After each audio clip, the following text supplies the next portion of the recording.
Hello बच्चों। जय श्री कृष्ण, जय श्रीमन नारायण, राधे राधे। बच्चों, आज का जो टॉपिक है हमारा वो है माइनर्स एंड कोफैक्टर्स। तो बेसिकली माइनर और कोफैक्टर्स को समझने के लिए आज के इस क्लास में बने रहिए। साथ के साथ अगर आप माइनर सीख जाएंगे तो आपको समझ आएगा कि माइनर से आगे की चीजें जैसे एडजॉइंट है वो कैसे फाइंड करते हैं, ए इनवर्स है उसको निकालने में इस माइनर और कोफैक्टर का क्या रोल है। तो चलिए देर ना करते हुए हम माइनर्स की क्लास को स्टार्ट करते हैं, माइनर और कोफैक्टर को फाइंड आउट करने की कोशिश करते हैं। तो चलें स्टार्ट करते हैं अपना टॉपिक माइनर। तो सबसे पहले क्लास 12th में माइनर्स को समझते हैं, माइनर्स होते क्या है। ठीक है, minors of an element, minor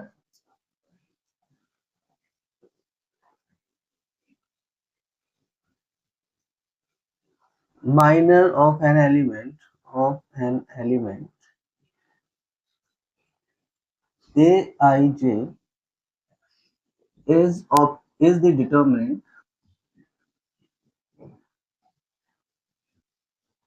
determinant obtained by deleting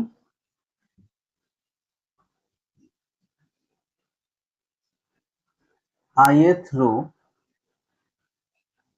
and jth column. ith row and jth column, and it is denoted by mij. It is denoted by mij. Okay, तो बच्चों ये समझते हैं कि mij जो माइनर है practically उसे कैसे निकालते हैं। अगर हमारे पास कोई मैट्रिक्स है, सपोज हमारे पास एक मैट्रिक्स हम ले लेते हैं, ए हमारे पास कोई मैट्रिक्स है और हमेशा ही ये स्क्वायर मैट्रिक्स होना चाहिए। तो अगर हमारे पास ये कोई मैट्रिक्स है, पहला एलिमेंट a11, दूसरा a12, a13, मैं 3x3 का मैट्रिक्स ले लेता हूँ, 21, 22, 23, 31, 32, 33।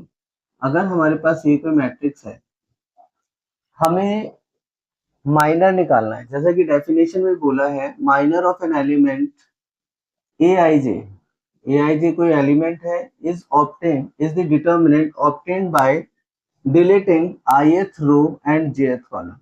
यानी ith रो और jth कॉलम को अगर हम डिलीट करें तो एक डिटर्मिनेंट हमें सामने मिलेगा, और वो जो डिटर्मिनेंट होगा वही डिटर्मिनेंट माइनर कहलाएगा। यानी उस डिटर्मिनेंट को हम सॉल्व करेंगे, जो वैल्यू आएगी वो माइनर की वैल्यू जाएगी। ठीक है, तो आई जे की जगह हम रिप्लेस कर सकते हैं अपने एलिमेंट के नंबर्स को।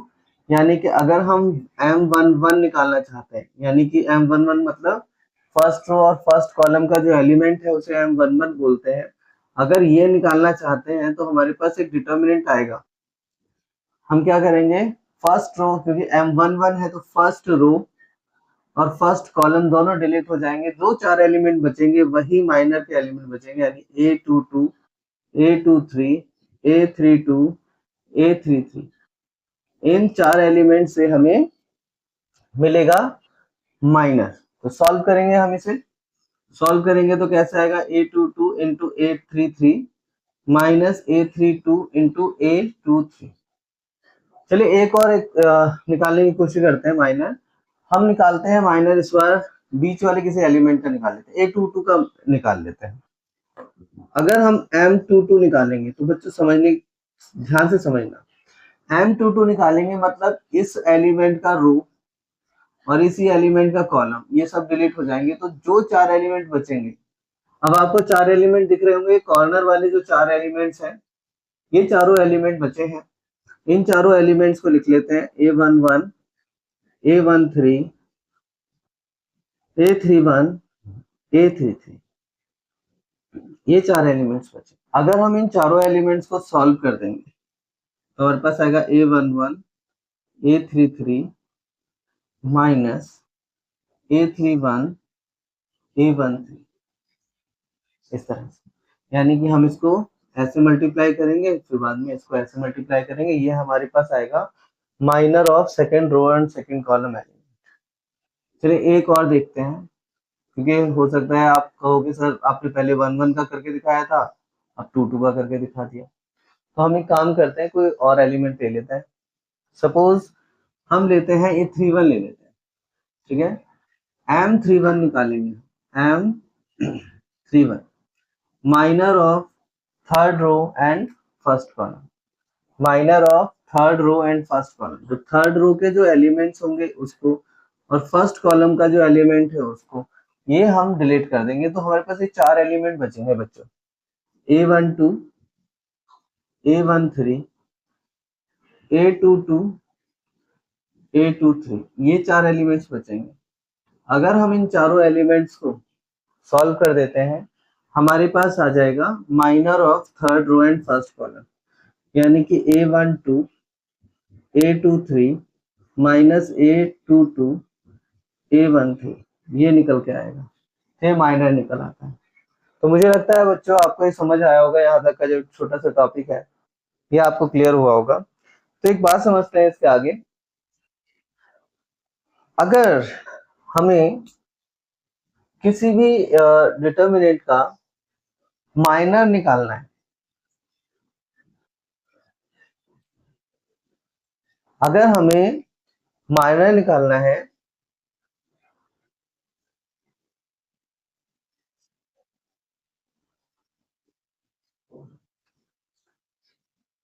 Minor of any element, minor of any element of determinant, minor of any element of determinant of order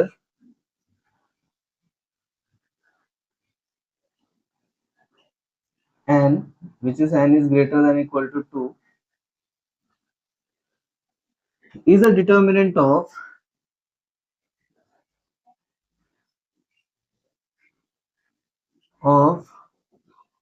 order n minus 1।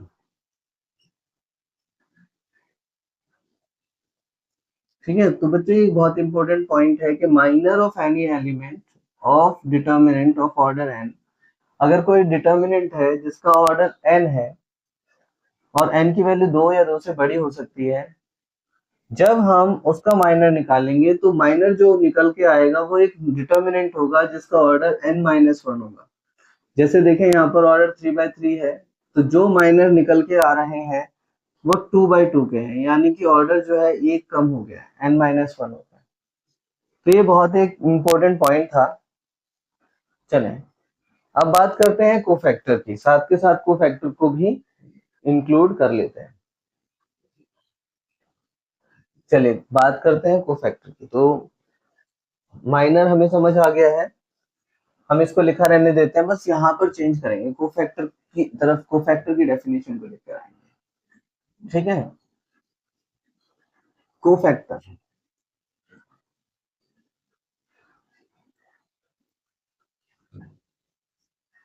Cofactor, ठीक है। तो cofactor of any element, cofactor of any element Aij is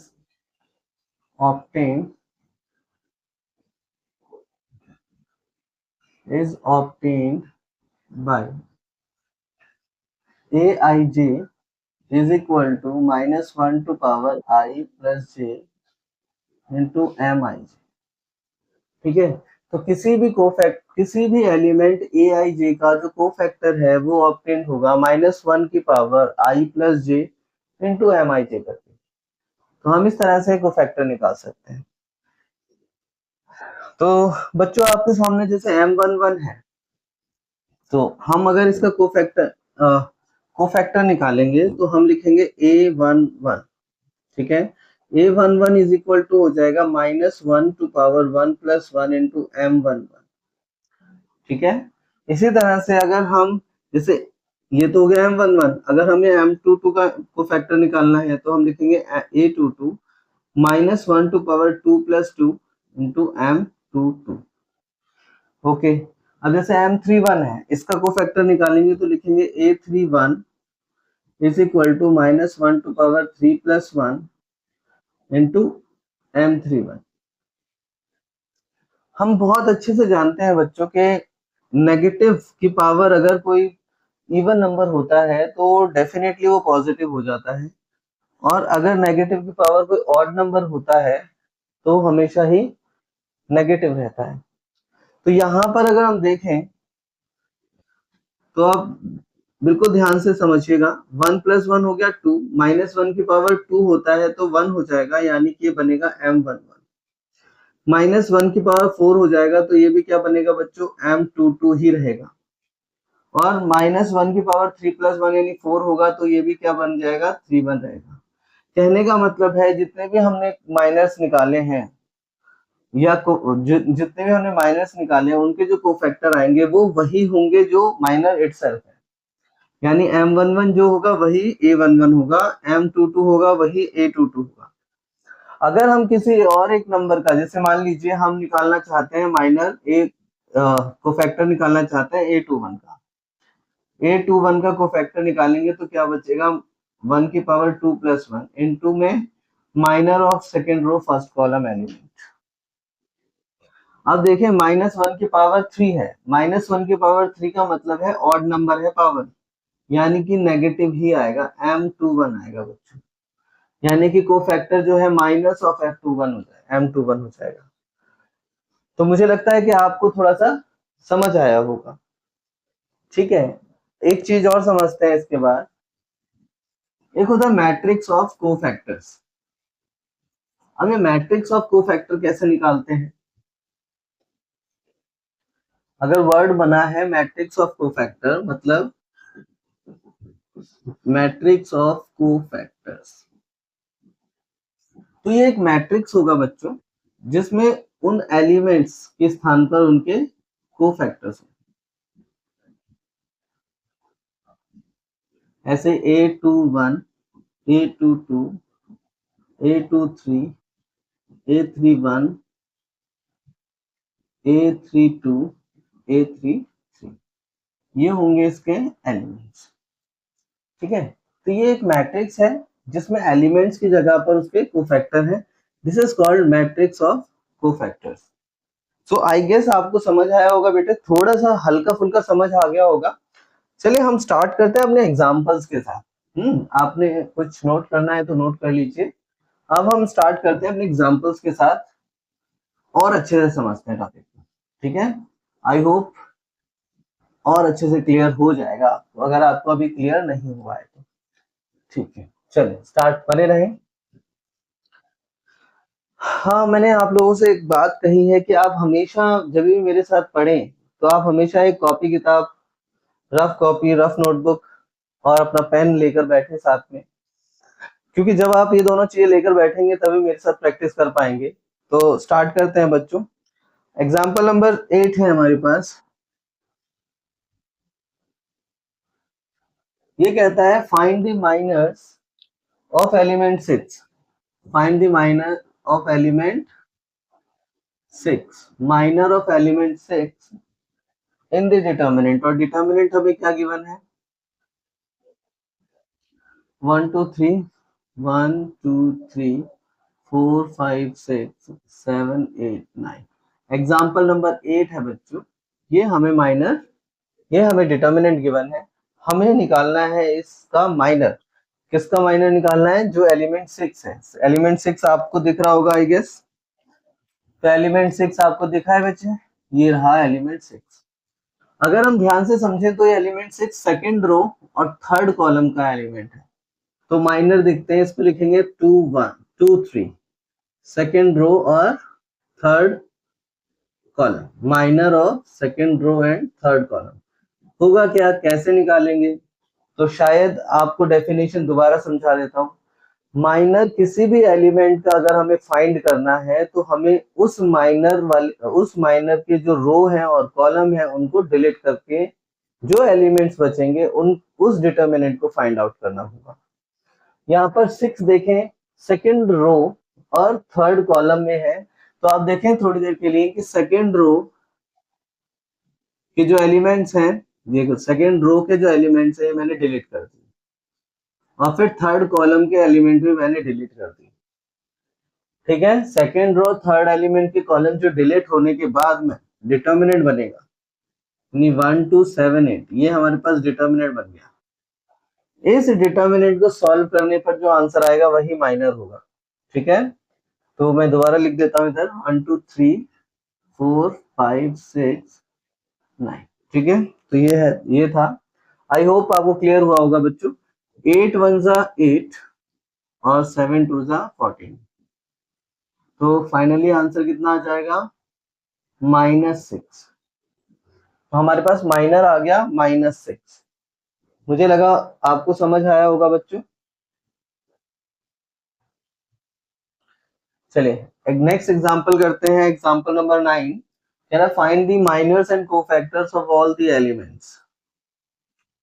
Minors and cofactors of all the elements of determinant. Determinant we have 1, -2, 4 और 3।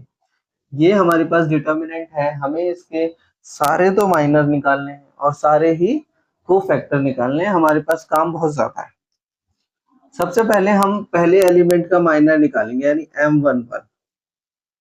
ठीक है, फिर हम निकालेंगे दूसरे एलिमेंट का माइनर M12, फिर निकालेंगे हम तीसरे एलिमेंट का माइनर M21, फिर निकालेंगे हम M22।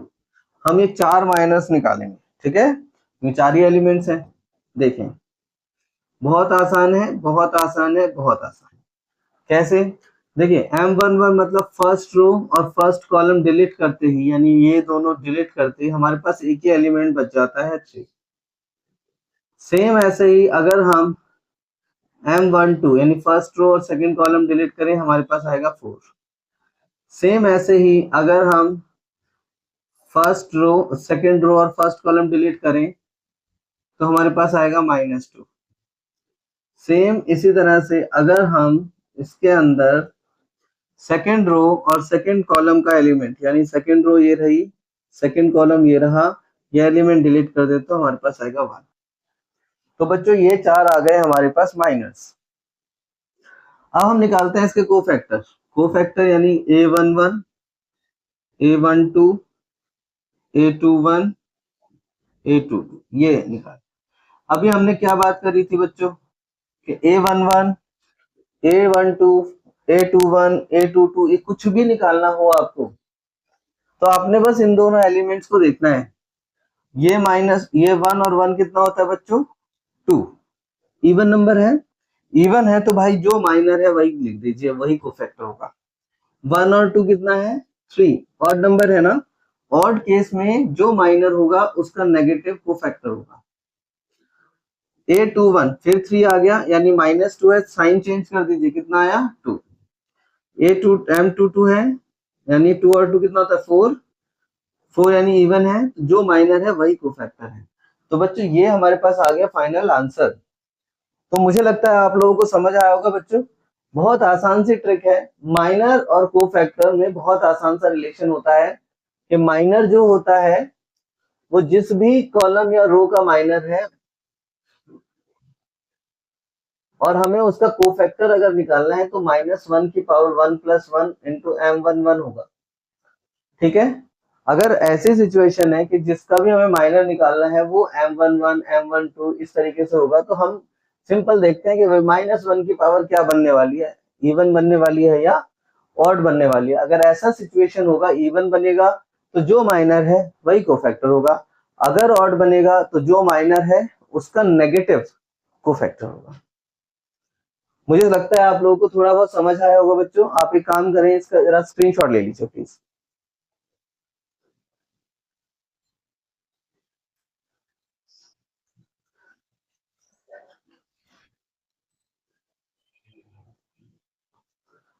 चलें आगे बढ़ते हैं। आगे है हमारे पास एग्जाम्पल 10।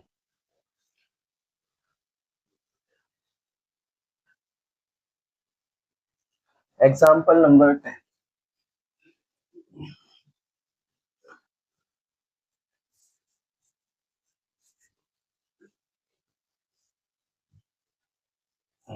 चलो बच्चों काम करते हैं, एग्जाम्पल नंबर 10 सॉल्व करने की कोशिश करते हैं। Example number 10।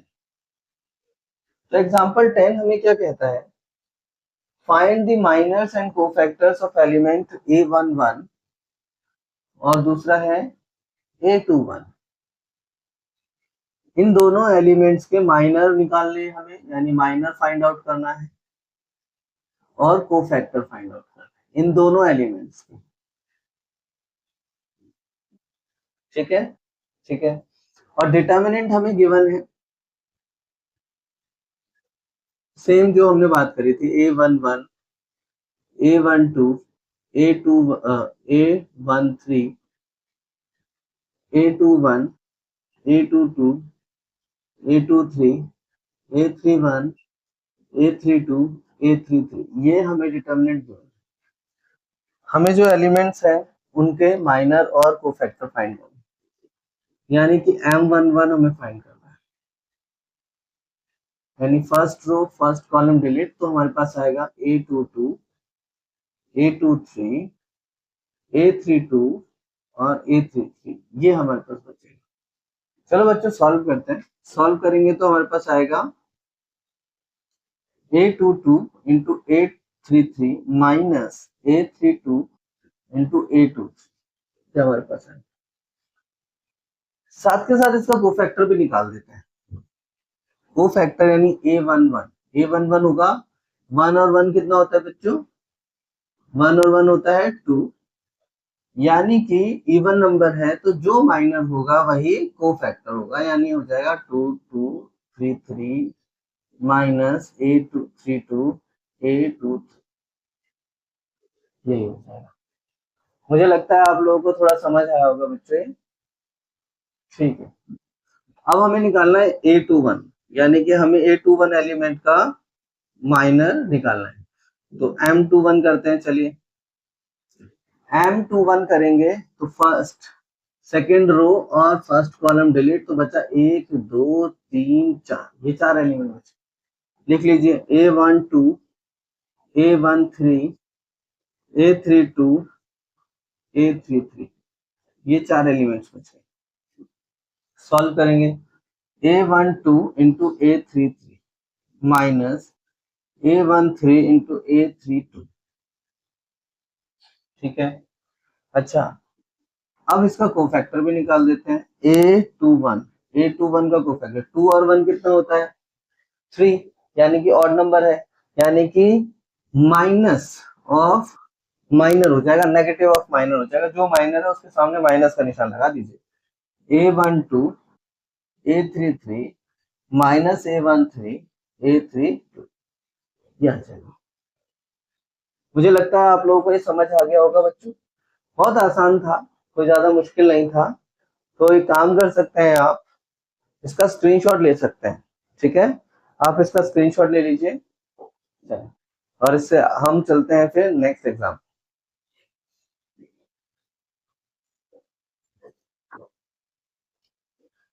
चलें,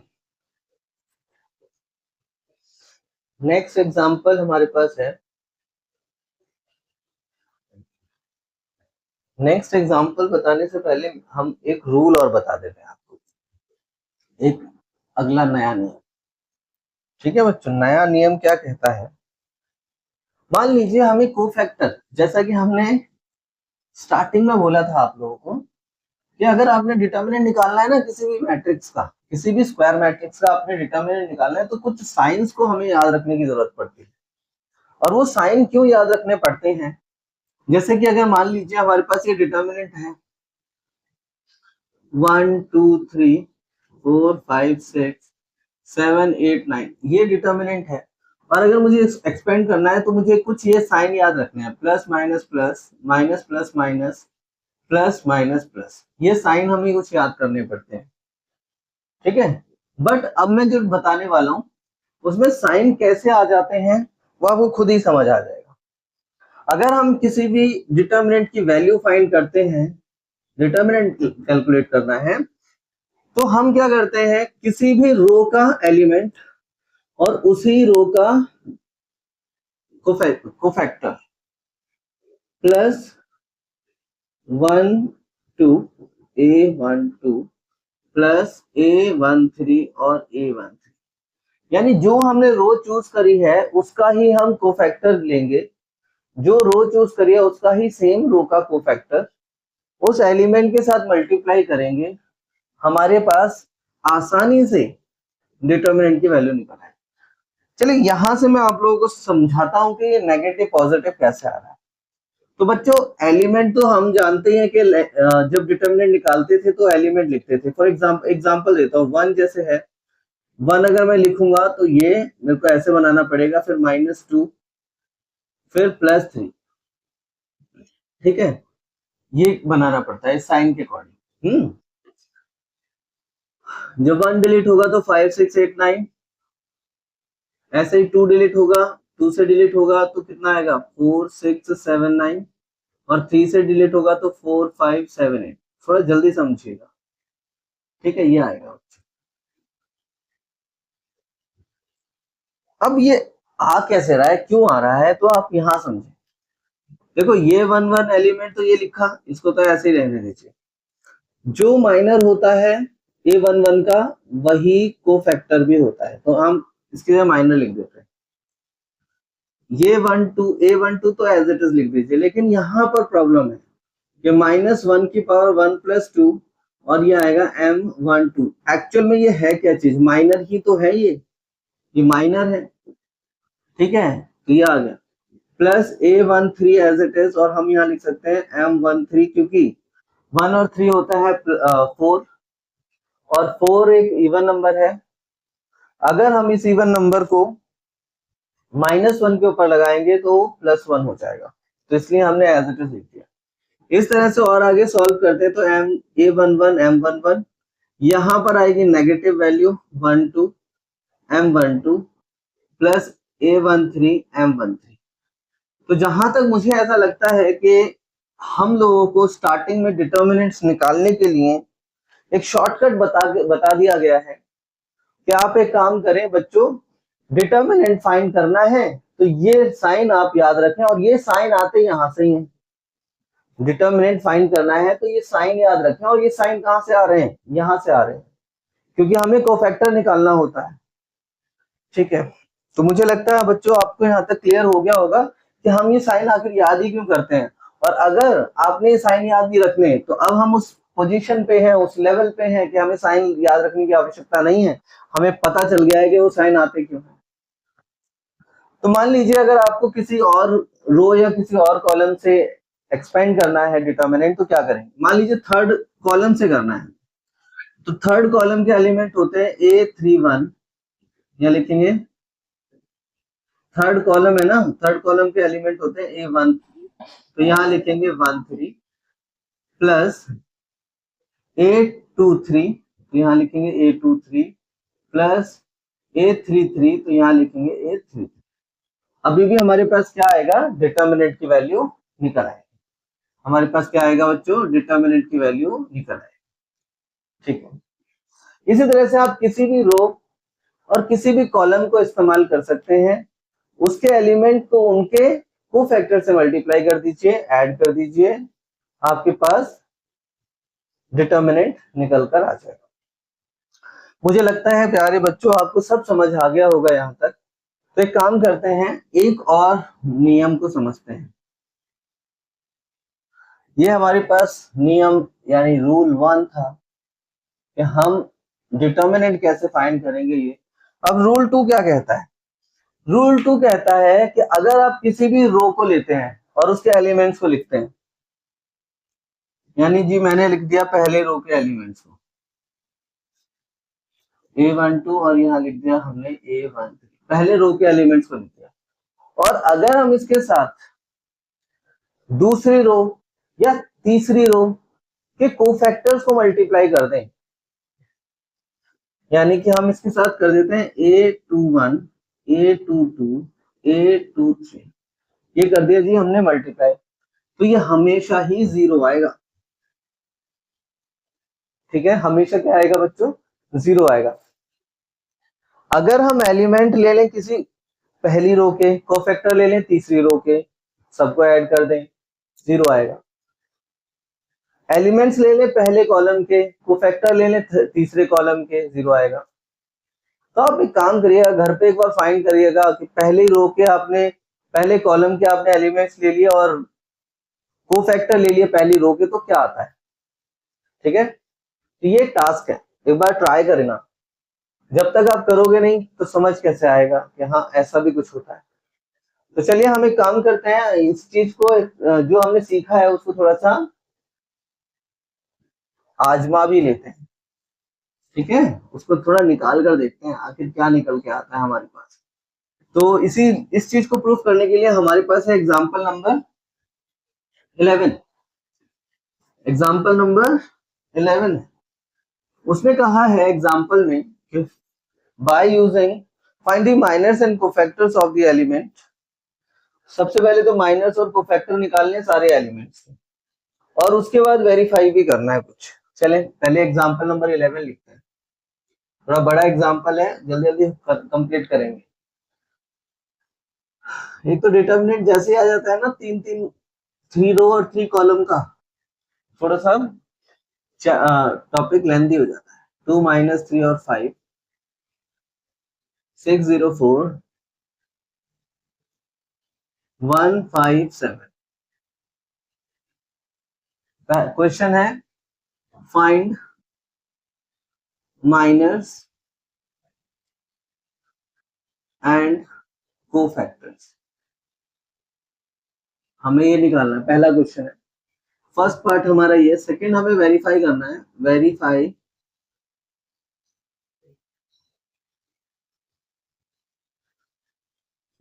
that A11 into A31 plus A12 into A32 plus A13 into A33 is equal to 0। हमें ये भी वेरीफाई करना है। तो हमारे पास दो टास्क हैं। पहली टास्क आप लोगों को बहुत क्लियर हो गई होगी, क्योंकि माइनर और कोफैक्टर हम काफी देर से निकाल रहे हैं, तो डेफिनेटली ये वाली टास्क आपके लिए बहुत इजी रही होगी, क्लियर हो गई होगी आपको तुरंत। दूसरा है कि हमें ये भी वेरीफाई करना है। तो एक काम करते हैं, सबसे पहले तो माइनर निकालते हैं और कोफैक्टर निकालते हैं। M11, देखो फर्स्ट रो और फर्स्ट कॉलम डिलीट। बच्चों थोड़ा ध्यान देना, ये 4 एलिमेंट्स बचेंगे, इन चारों को मल्टीप्लाई कर लेते हैं। -7 × 0 0, -5 चौक 20, तो ये आ गया हमारे पास इतना। माइनर माइनर हो गया हमारे पास -20। साथ के साथ निकाल लेते हैं इसका कोफैक्टर A11। कोफैक्टर निकालेंगे तो क्योंकि 1 और 1 कितना होता है 2, यानी इवन है, तो इवन है तो सेम आएगा। एक काम करते हैं, पहले माइनर ही निकाल लेते हैं, फिर कोफैक्टर एक साथ निकालेंगे, ठीक है ना। M12 first row second column, first row और सेकंड कॉलम डिलीट, तो 1 2 3 4, ये 4 एलिमेंट बचे। -7 × 6 -42, -4 आ गया -46। M13 first row third column, तो बच्चे ये बचेंगे 4 एलिमेंट्स।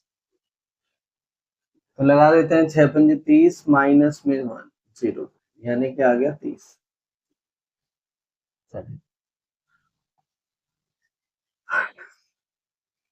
M21 यानी second row first column,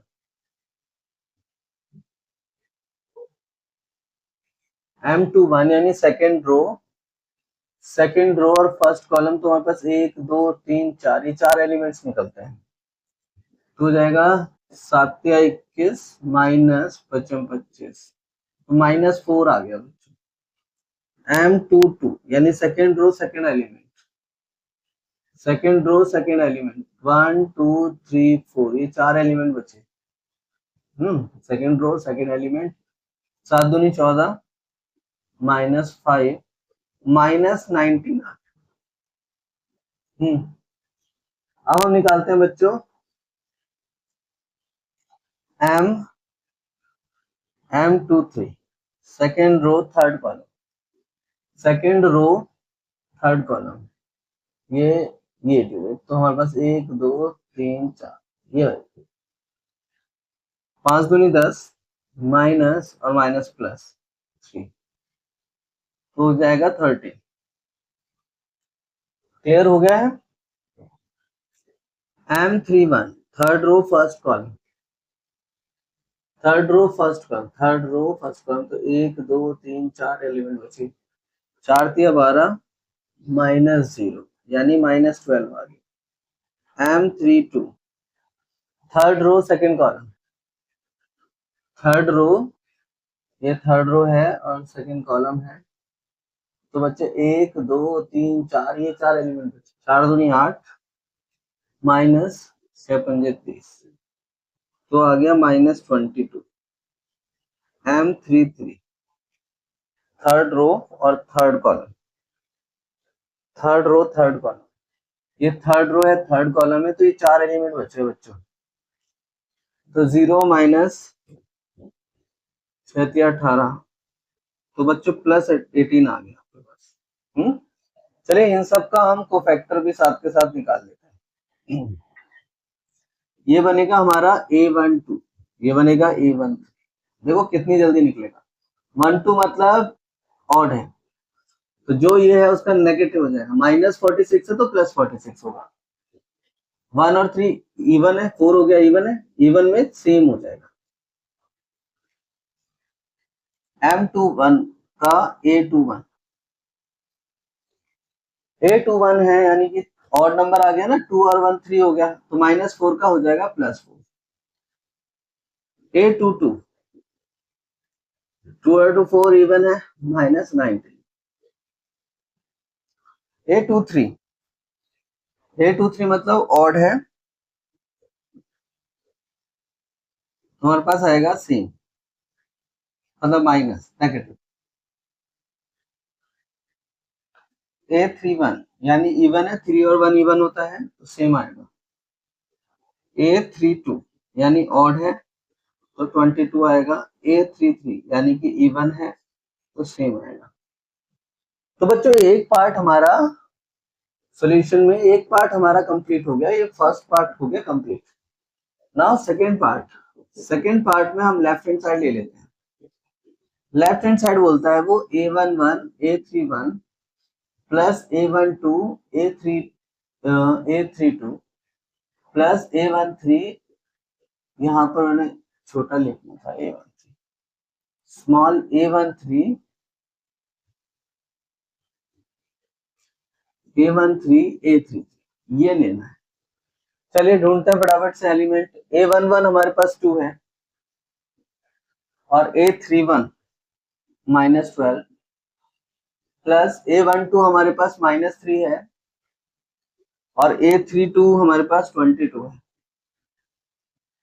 A13 हमारे पास 5 है और A33 हमारे पास 18 है।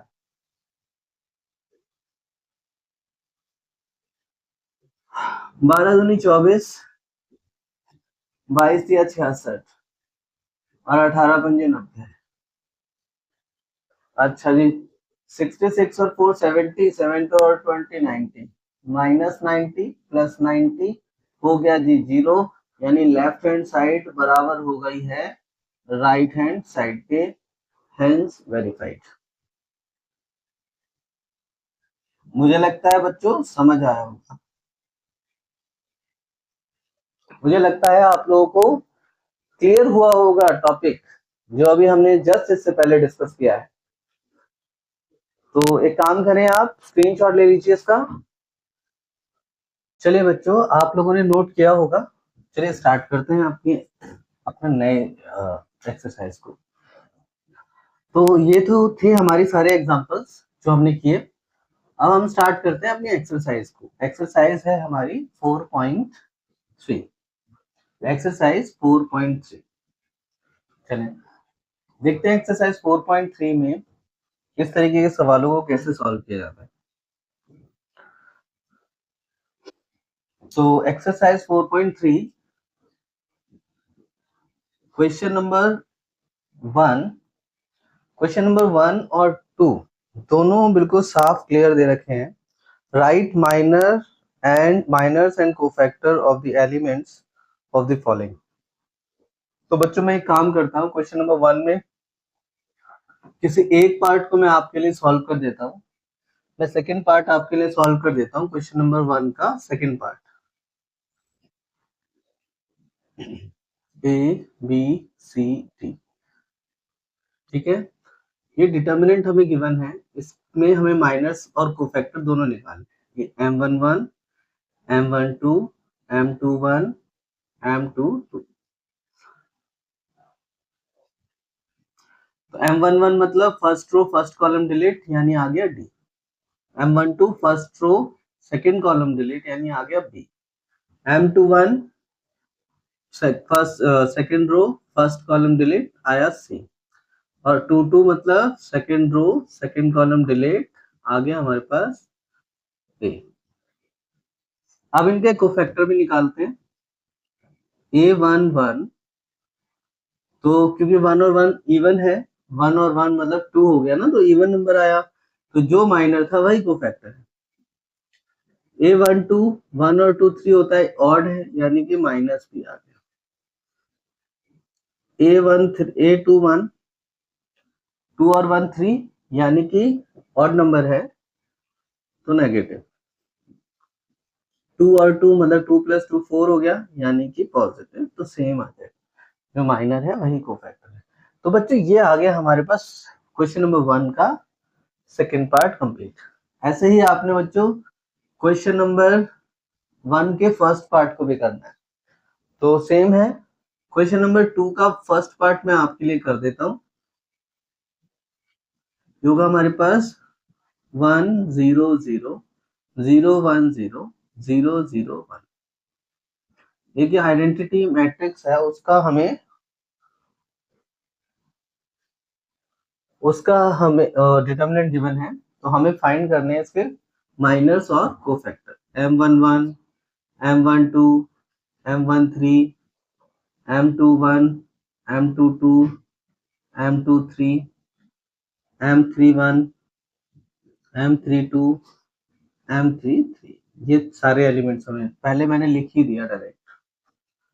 अब हम इसको फाइंड करेंगे फटाफट। तो देखिए फर्स्ट रो और फर्स्ट कॉलम डिलीट, तो हमारे पास ये 4 एलिमेंट्स बचेंगे। 1 × 1 -0, यानी हमारे पास आ गया 1। ऐसे ही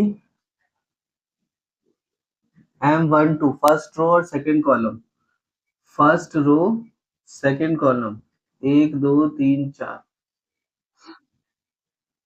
तो सारे 0 हो गया, 0 - 0 यानी कि 0। ठीक है बच्चों।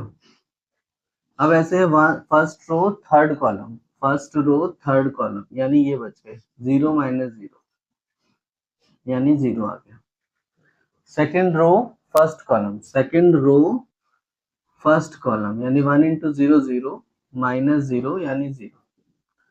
Second row second column, second row second column, यानी 1 × 1 1 -0, तो हमारे पास आया 1। Second row third column, second row third column, यानी 0, सब 0 हो गया, 0 - 0 यानी 0।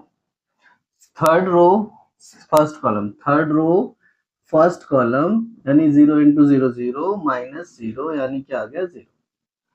Third row second column, third row second column, third row है सेकेंड कॉलम में 0 × 0, सब ये 0 ही हो गया। थर्ड रो थर्ड कॉलम 1 - 0, यानी क्या आ गया 1, और ये आ गया हमारे पास 0। तो बच्चों ये तो आ गए हमारे माइनस। अब हम इन्हीं के कोफैक्टर्स यहीं पर निकाल लेते हैं, यानी A11 A12 A13, 1 और 1 2 यानी इवन हो गया, सेम है। 1 2 यानी 3 ऑड हो गया, लेकिन 0 पर उसका कोई फर्क नहीं पड़ता, इसलिए 0 ही रहे। A21 A22 A23, अगर हम देखें तो A21 मतलब ऑड है, ऑड पर नेगेटिव आता है बट है 0, तो कोई फर्क नहीं पड़ता। 2 2 हमारा इवन है तो सेम आएगा, 2 3 हमारा ऑड है तो माइनस हो जाएगा, बट है 0 तो उस पर भी कोई फर्क नहीं पड़ेगा। ऐसे ही हमारे पास A31 A32 A33, 3 और 1 4 यानी इवन नंबर है 0, 3 2 ऑड है, ऑड में नेगेटिव हो जाएगा यानी कि ये भी 0 हो जाएगा क्योंकि नेगेटिव से कोई फर्क नहीं पड़ रहा है इसमें, और 3 और 3 6 होता है यानी कि इवन हो गया तो सेम आएगा। तो बच्चों ये था क्वेश्चन नंबर 2। तो 4.3 एक्सरसाइज का क्वेश्चन नंबर 1 हमने कंप्लीट किया, क्वेश्चन नंबर 2 हमने कंप्लीट किया। मैं चाहूंगा आप इसका स्क्रीनशॉट ले लीजिए ताकि आगे आपको काम आए, ठीक है।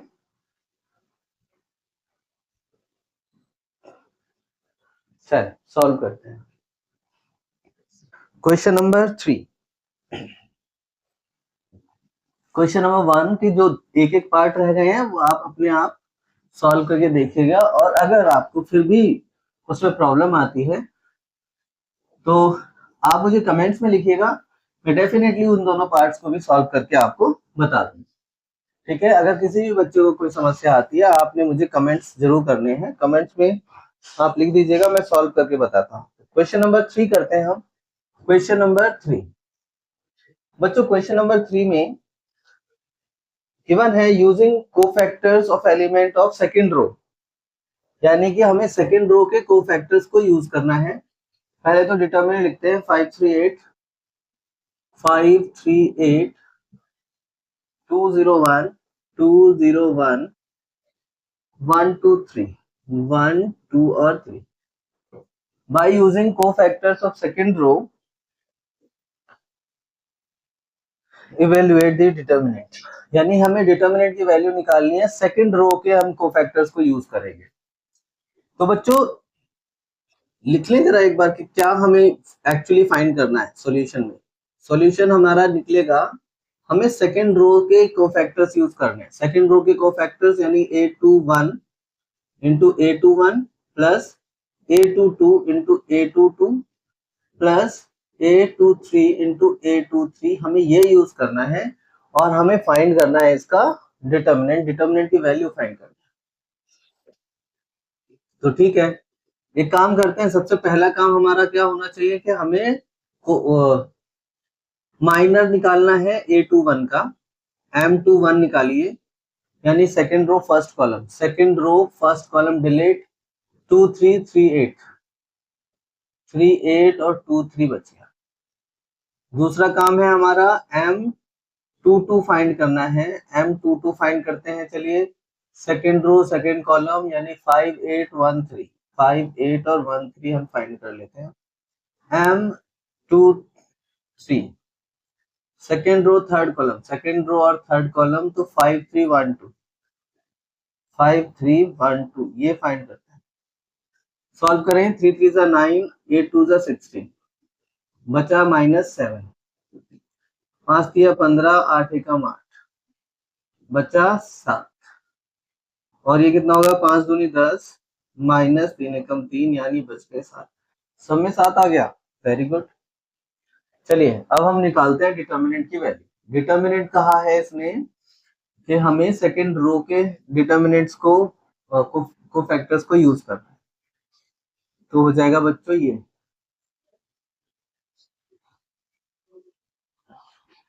ठीक। तो क्या करेंगे, सेकंड रो ये आएगा, एलिमेंट आ जाएगा हमारा 2, और हमने कोफैक्टर तो निकाला ही नहीं, अभी तो माइनर ही निकला है, तो वो फैक्टर देखते हैं।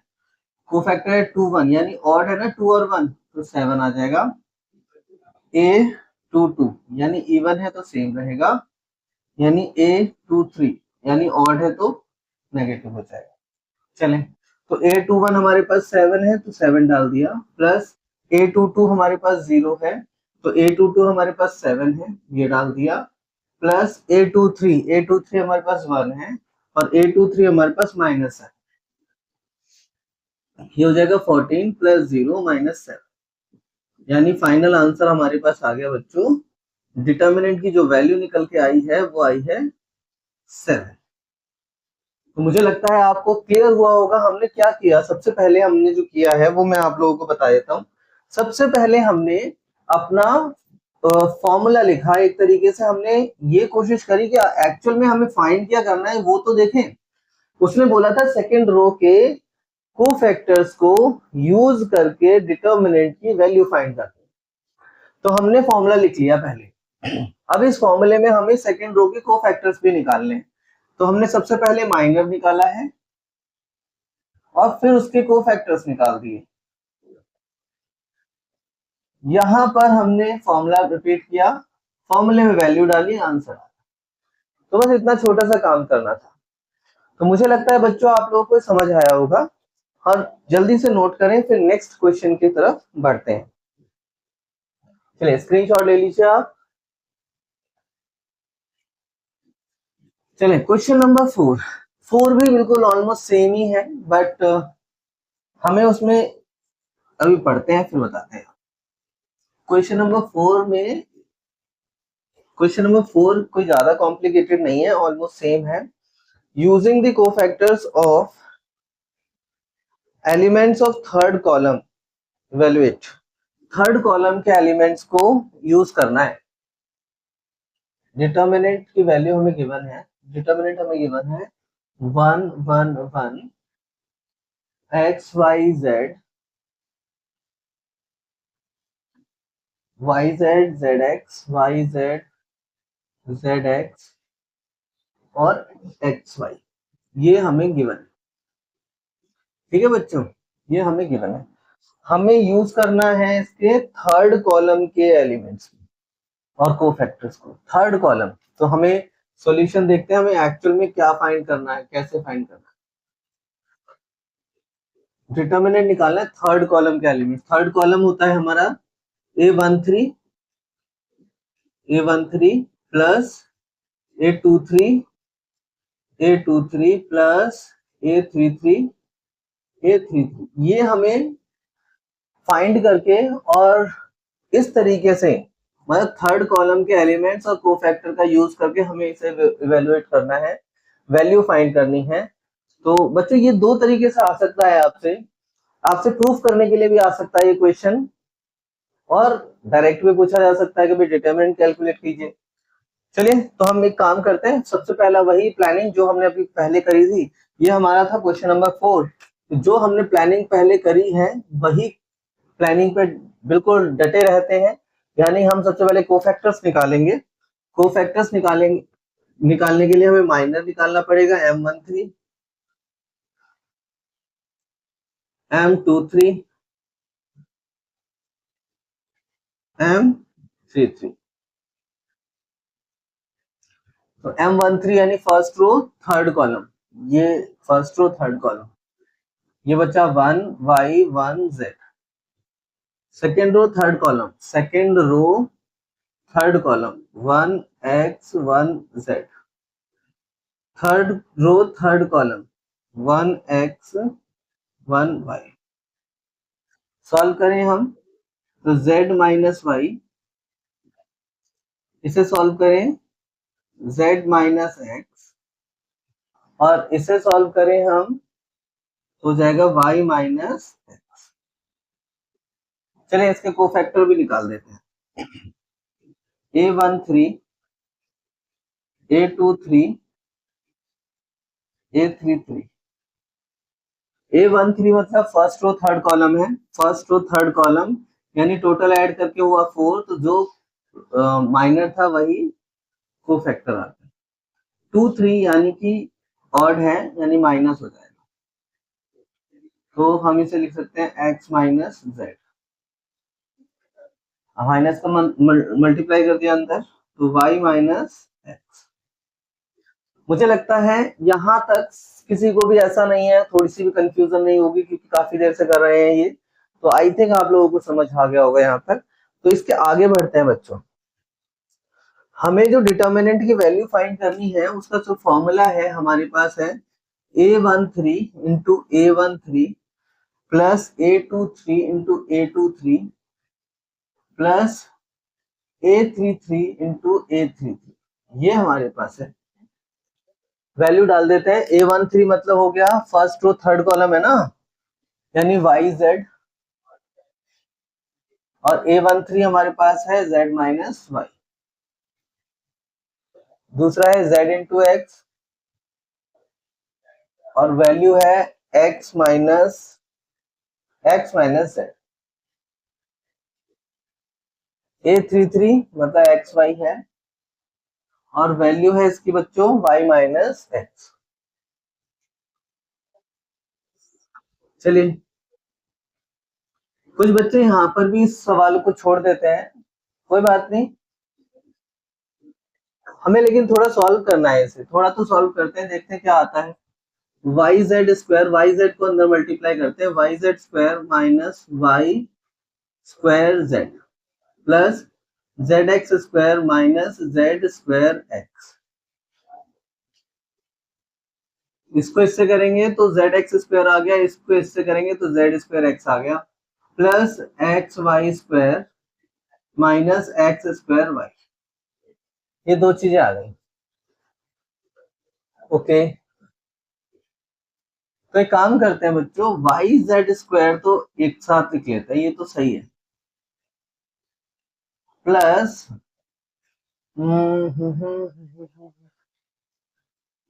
यहां लिखते हैं x y square minus x z square.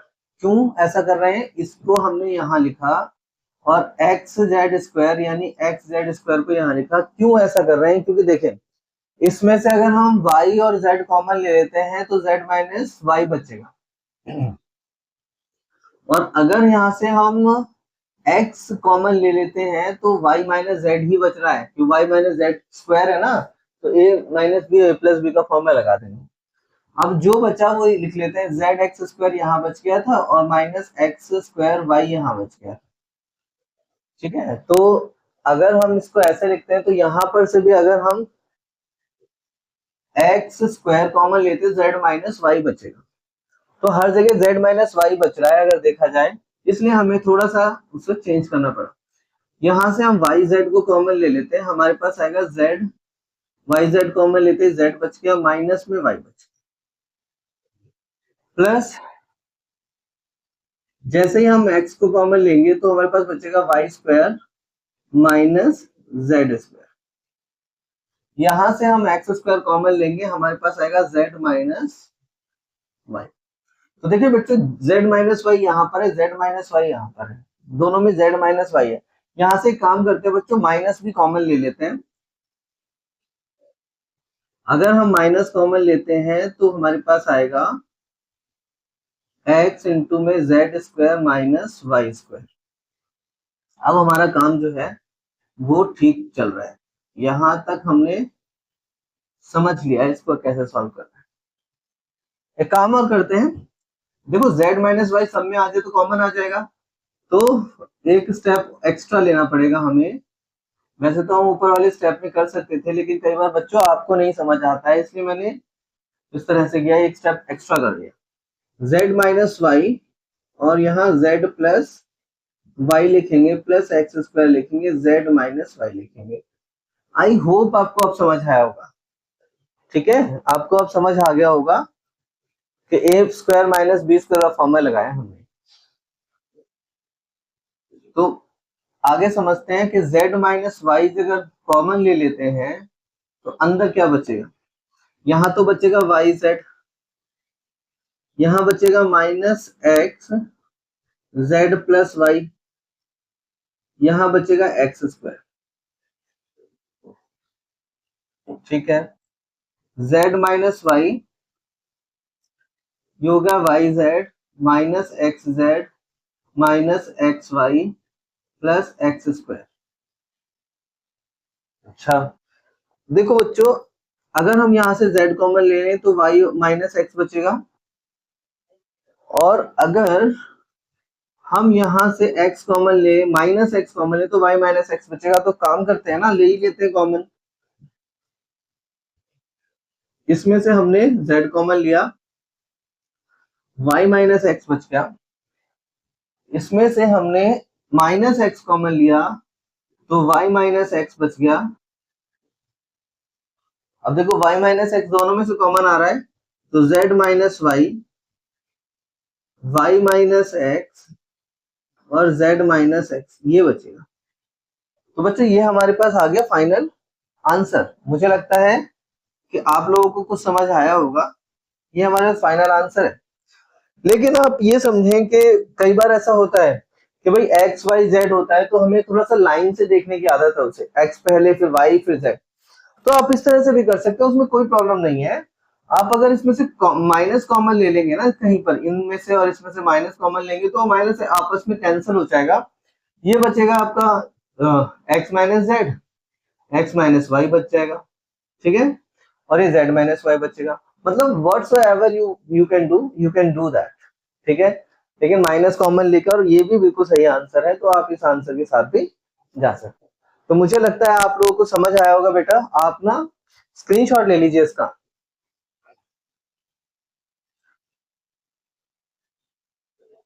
चलिए स्टार्ट करते हैं हम नया टॉपिक, नहीं, नया क्वेश्चन, क्वेश्चन नंबर 5। और मुझे लगता है क्वेश्चन नंबर 5 आप सब बहुत आसानी से इसका आंसर दे सकते हैं। तो क्वेश्चन नंबर 5 क्या है, आपको एक डिटरमिनेंट गिवन है, ए आई जे कोफैक्टर है ए आई जे एलिमेंट्स के। तो हमें फाइंड करना है कि नीचे जो गिवन सिचुएशन है ए बी सी डी में से कौन सा करेक्ट है, ठीक है। तो बच्चों अगर आपने बुक ओपन की हुई है तो आप आसानी से इसका आंसर दे सकते हैं, क्योंकि डिटरमिनेंट की वैल्यू फाइंड करनी है। तो डिटरमिनेंट की वैल्यू फाइंड करने के लिए, देख रहे हो आप, डिटरमिनेंट की वैल्यू फाइंड करने के लिए जो एलिमेंट होगा उसी एलिमेंट का कोफैक्टर होना चाहिए, सिंपल। और एक और कंडीशन है कि दोनों चीजें एक ही रो या एक ही कॉलम से बिलोंग करनी चाहिए, तब जाकर हमें डिटरमिनेंट की वैल्यू फाइंड हो पाएगी।